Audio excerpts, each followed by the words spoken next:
right, guys, welcome back to another episode on Life of Jesus, where we're making our way through the gospel accounts. And this episode today is based on specifically Luke's letter. And our text will be Luke chapter 9, verses 51 through 56.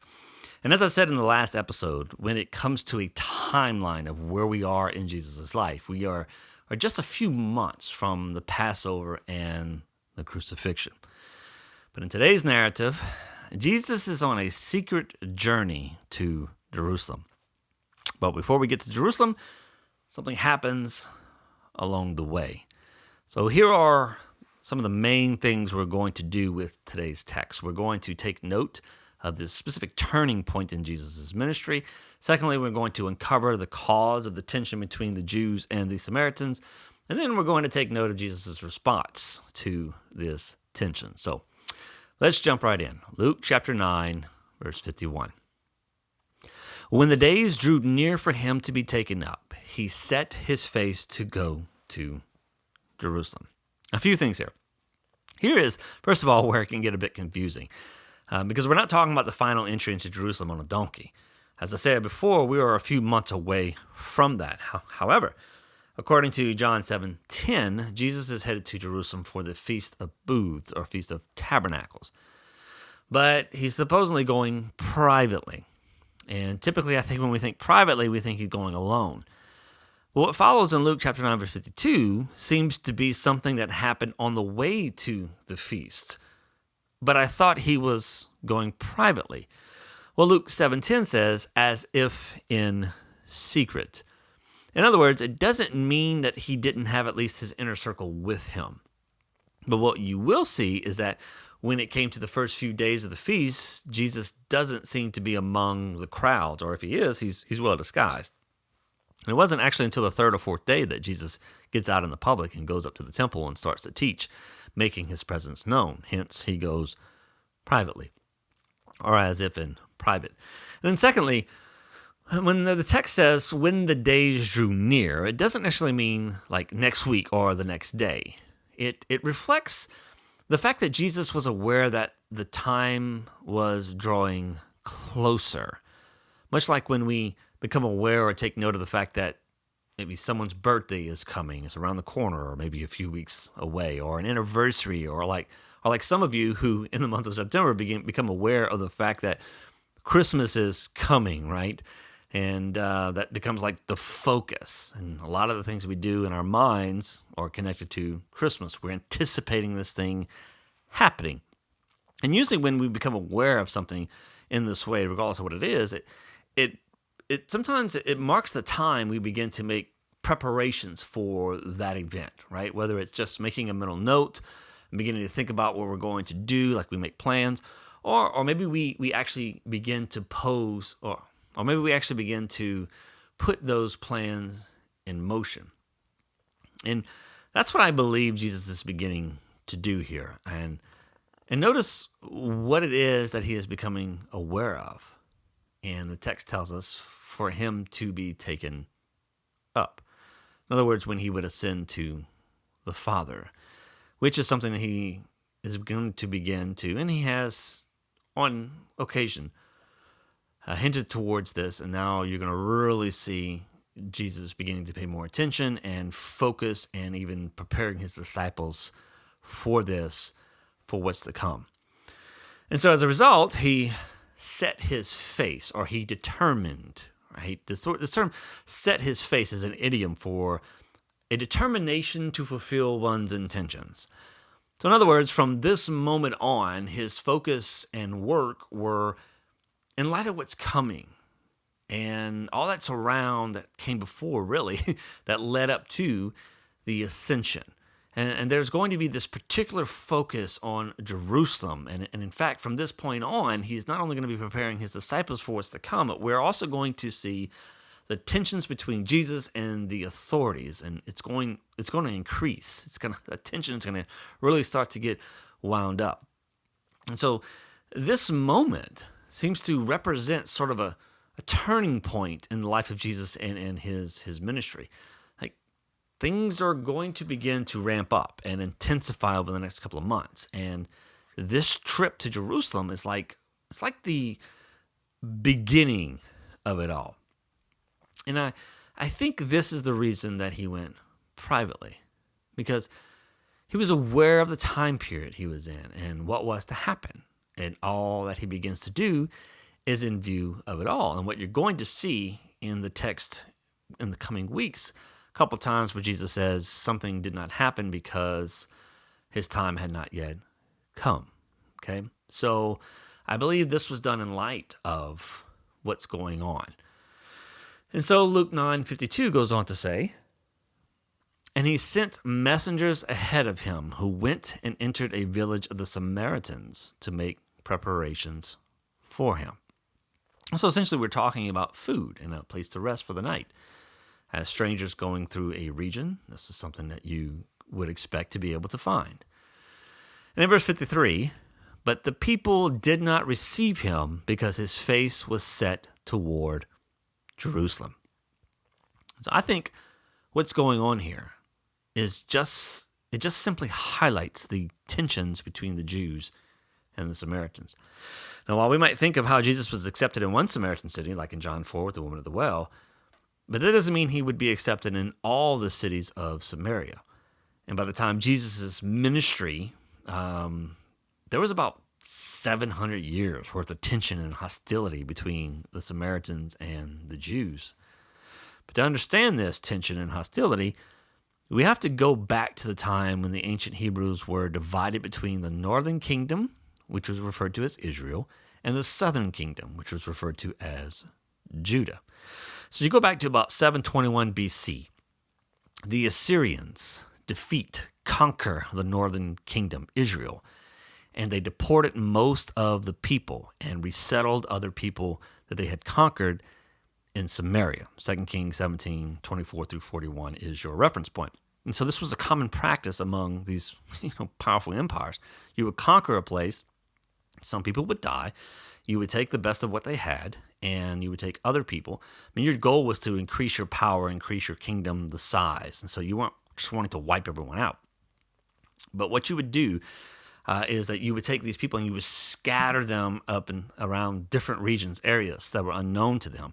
And then you would take other people who you did the same thing with and you would transplant them, right, in these other areas that you had conquered. And this is what we see in Samaria. And what this would do is it would keep people from coalescing and coming back together and having uprisings, okay, to fight against the empire.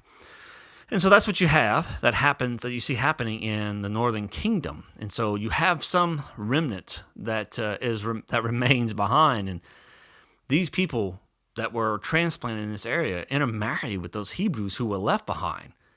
And this is why they were considered, impure, especially among the Judeans. They considered the Samaritans as impure, and they just simply have nothing to do with them. But now a little under 200 years later, Judah, the same thing happens to Judah. They're conquered by Babylon, and people were hauled away in the same fashion. But then, after some time, they were allowed to return to rebuild Jerusalem. And then even after all that time, this hostility remained between the Jews and the Samaritans here. And you could see it when they're trying to rebuild the temple and the Samaritans offered to help. But Ezra turns them down. Ezra 4:1-4, we have nothing to do with you. You have nothing to do with us. And so the tension is still there. And things are going to happen that continue to compound this tension and turn it up. And at some point, it's going to reach a boiling point. And so you have this tension, these hostilities. And then a few centuries later, probably around the time of Alexander the Great, a Samaritan, or probably after the time of Alexander the Great, a Samaritan temple to, Yahweh was built on Mount Gerizim. That's their holy mountain. And of course, you could see how this would be a point of contention between, the two groups. Proper place in worship is here in Jerusalem, and the Samaritans, with the hostilities, could they go into Jerusalem? Could they go into the temple? They'd build their own. So then around the 1st century BC, Herod the Great built a city in Samaria, and he dedicated a temple to Caesar Augustus. And so as a result of this, the Samaritans, well, they get favor and support from Rome, and Jerusalem doesn't. And this some say this is like the peak, the pinnacle of the tensions there, right? Like, and then you're going to see things begin to boil over. So like somewhere around 86 AD 6, I know that sounded like 86, some Samaritans snuck into the Jerusalem temple and scattered bones throughout the temple, defiling it. And this happened during the Passover, which disrupted the Passover for that whole year. So you can imagine, the anger and the resentment and the rage. And again, this tension, it's boiling over now between the Jews and the Samaritans. Now, if we come back to our text and where Jesus is headed, consider what's going on in Jerusalem. It was the Feast of Tabernacles. And during this time, again, remember this point of contention between the Samaritans and the Jews, a lot of that came down to their holy sites. Now, recall the question the woman at the well posed to Jesus. Which is the appropriate place to worship? Your holy mountain or ours? In that mountain or this one? In Jerusalem or Gerizim? Now, both of these places represented not only the capitals of the regions, but were their holy mountains, right? Their place of worship. And Jerusalem was where all the feasts and all the festivals for the Jews, this is where all that was celebrated and observed. Now, sometimes the Jews on their way to Jerusalem would just travel around Samaria. But sometimes they would pass through. And if you were passing through Samaria on your way to Jerusalem, you might find yourself being harassed by Samaritans, and it could even get violent. And so there is some tension, and this is what Jesus and his disciples are running up against.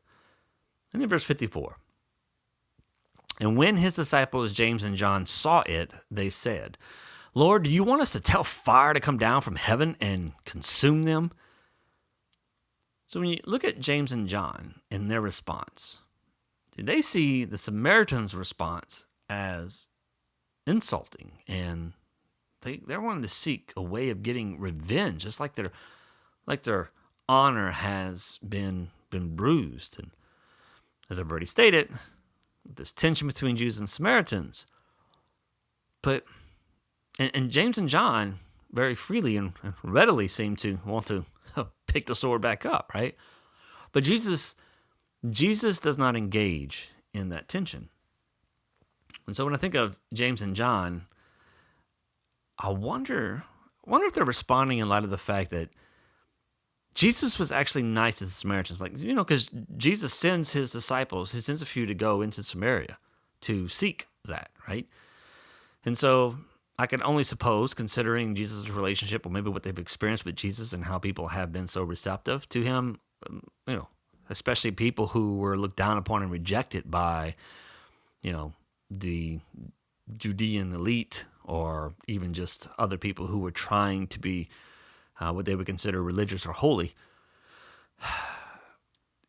You have to wonder I have to think that they went into this town, this city, with some optimism, thinking that they probably would find a place. Maybe still kind of felt weird, but I have to believe that they thought that there would be a chance, at least, right? And so I wonder if their response is in light of the fact that Jesus was actually nice to the Samaritans, right? He already had encounters with them, and he treated them without prejudice. And from their perspective, it's, wow, so this is how they're going to repay him. And of course, this particular Samaritan city may have never had an encounter with Jesus.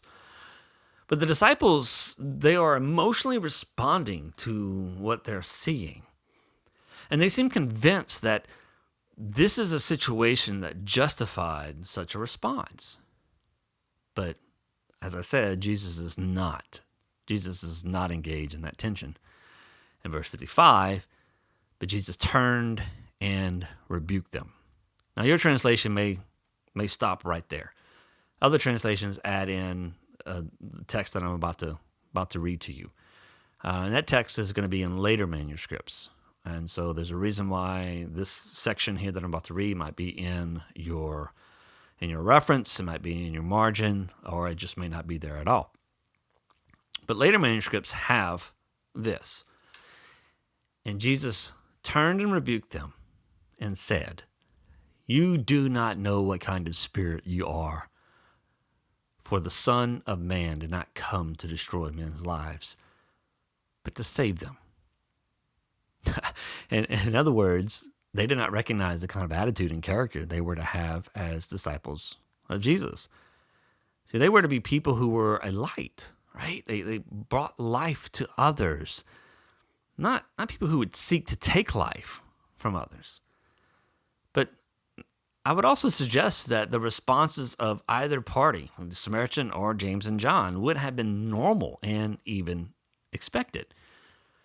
However, Jesus' response, it rises above the cultural norm in this instance. So Jesus has no desire to handle the situation in the typical way, and he expects his disciples to do the same. Because here is a time to put into practice the things that Jesus has taught them, but maybe they haven't applied yet. So here's a time to turn the other cheek.